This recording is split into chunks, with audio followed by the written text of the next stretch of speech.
Hey there, today we're going bananas and decorating this adorable monkey cookie. Hi, I'm Leslie with Leslie's Cookies and Treats, and if you love decorating sugar cookies or you want to learn how, you're in the right place. Let's decorate together. So this little monkey is part of the Krayon Kidz cookie decorating series. Be sure to subscribe so you don't miss a single video in the series. And I need to warn you up front that there was a little monkey business going on, and this monkey stole my videos for the crayon, so I'm going to show you how to decorate this monkey for the most part with the pencil version of this cookie. The cookie cutter is interchangeable between a pencil and a crayon, so you could do it either way, and I'll leave a link in the description for where you can get the free template or where you can get the cookie cutter STL files. So I'm starting by using a 20-second royal icing, and I'm just going to outline all of the parts of the cookie here. You should have already flooded the crayon, or in this case, the pencil. And if you missed that tutorial, I'll leave a link for that in the description. So I'm going to go over the areas that are in the middle of all of this a couple of times with my piping bag so that it's a little bit higher and I can flood the cookie without going over the top of those lines. I'm going to do the same thing down here at his fingers. I'm going to put 2 lines in for each finger to separate them, and then I'll go ahead and outline the rest of the monkey.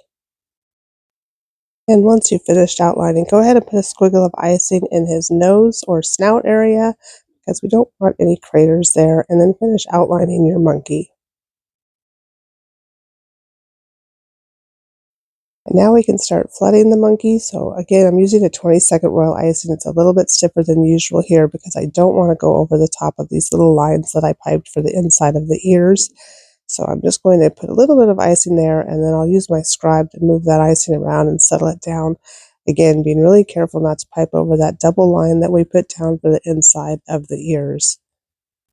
And once you've finished flooding his adorable face, go ahead and get your scribe or your toothpick and settle that icing down and pop any air bubbles.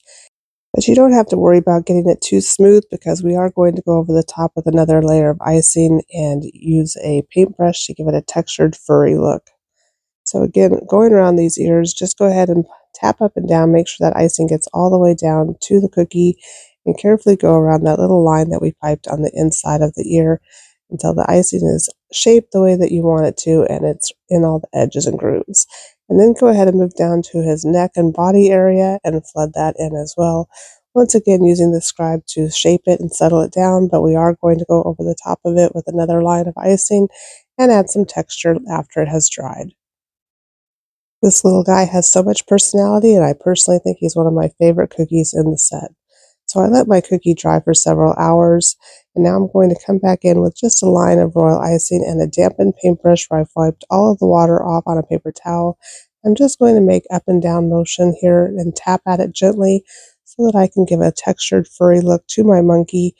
But I don't want to tap too hard because my icing might not be dry all the way underneath, and I don't want to dip my icing. And just keep gently tapping up and down until you have fur-like texture all over your monkey. And if you need to add more icing, go ahead. And then you don't need to wait for this part to dry. You can go ahead and move right down to the fingers. And so carefully piping in between each one of those little lines, go ahead and flood in his little fingers. Again, your icing consistency here should be more of a 20-second consistency, and you can see that mine is not, and it's already starting to go over the top of those lines for the fingers. But we'll let this set up for a little bit before I try to fix it.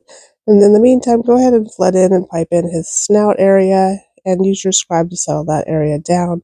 Now I took a dampened paintbrush and I wiped off all of the water, and I'm trying to uncover those lines in between each one of the fingers. And that didn't work too well, so I have another plan of what I'm going to do next. But let's go ahead and pipe 2 dots for eyes and then set the cookie aside to dry for about 15 to 20 minutes. And now that the snout has had a chance to dry, I'm just going to pipe a big oval here for a nose. Again, my icing is about a 20-second consistency, and then I'll use my scribe to settle that down. And off camera, you can see that I came in between all of the fingers again and piped another double line. I'm going to overpipe these little hands or paws and get them to be really puffy and stick out from the cookie and look like they're holding this pencil. And I'm going to use some powdered sugar to thicken up my icing so it's more of a 20-second consistency before I come back in here and flood in the paws again, being careful not to go over the top of those lines I made in between each one of the fingers. then I'll use my scribe to settle that icing down.